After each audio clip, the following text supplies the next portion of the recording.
Hello friends, welcome to Archana's delicious recipes. நம்ம வீடியோவில் இன்றைக்கி என்ன பார்க்க போகிறோன்னா கேக் விப்பிங் க்ரீம் எப்படி செய்யலான்றதை பார்க்கலாம்.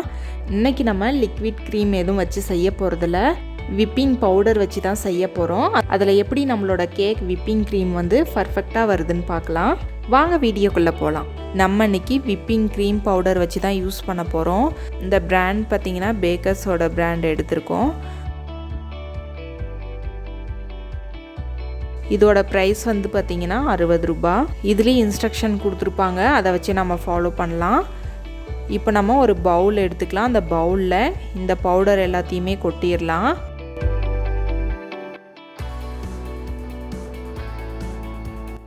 கூடவே 100 ml போல் காய்ச்சி ஆற வச்ச கோல்டு மில்க் எடுத்துக்கலாம். இந்த மில்க்கை பார்த்திங்கன்னா கொஞ்சம் நேரம் ஃப்ரிட்ஜில் வச்சுருங்க. இப்போ நம்ம ஒரு விஸ்க் வச்சு இதை நல்லா மிக்ஸ் பண்ணி விட்டுக்கலாம்.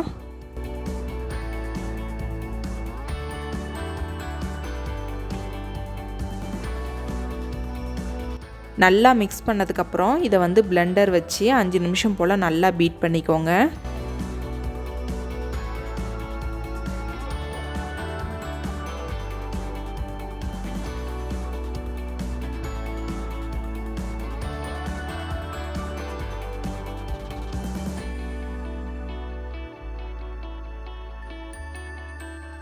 பாருங்கள், 5 நிமிஷம் போல் நல்லா பீட் பண்ணியாச்சு.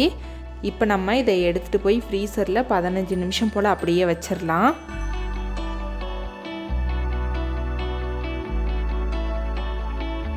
இப்போது 15 நிமிஷத்துக்கு அப்புறம் ஃப்ரீசர்லேருந்து வெளியே எடுத்தாச்சு. திரும்பவும் இதை நல்லா பீட் பண்ணிக்கலாம்.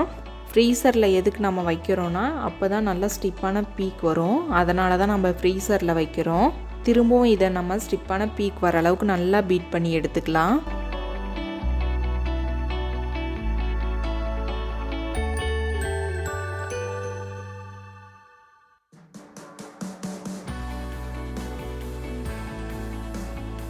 இப்போ பாருங்கள், நல்லா ஸ்டிப்பான பீக் வந்துருச்சு.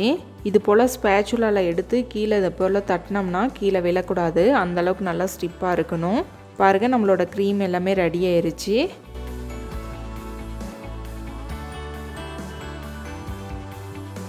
அதே போல் தான் ஒரு ஃப்ளவர் நாசில் எடுத்துகிட்டு ஒரு பைப்பிங் பேக்கில் போட்டுட்டு அதில் தேவையான அளவுக்கு க்ரீமை போட்டுடலாம். போட்டுட்டு நம்ம இப்போ ஃப்ளவர் டிசைன்லாம் போட்டு பார்க்கலாம்.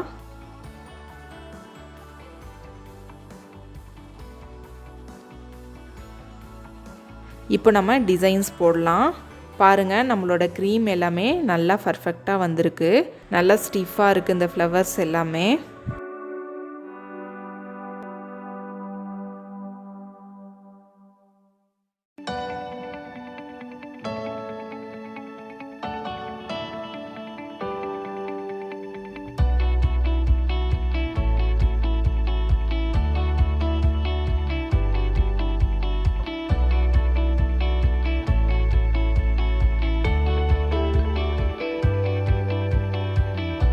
கண்டிப்பாக இந்த வீடியோ உங்களுக்கு யூஸ்ஃபுல்லாக இருக்கும்னு நினைக்கிறேன். இந்த வீடியோ உங்களுக்கு பிடிச்சிருந்தா மறக்காமல் லைக் பண்ணுங்கள், சப்ஸ்கிரைப் பண்ணுங்கள், ஷேர் பண்ணுங்கள்.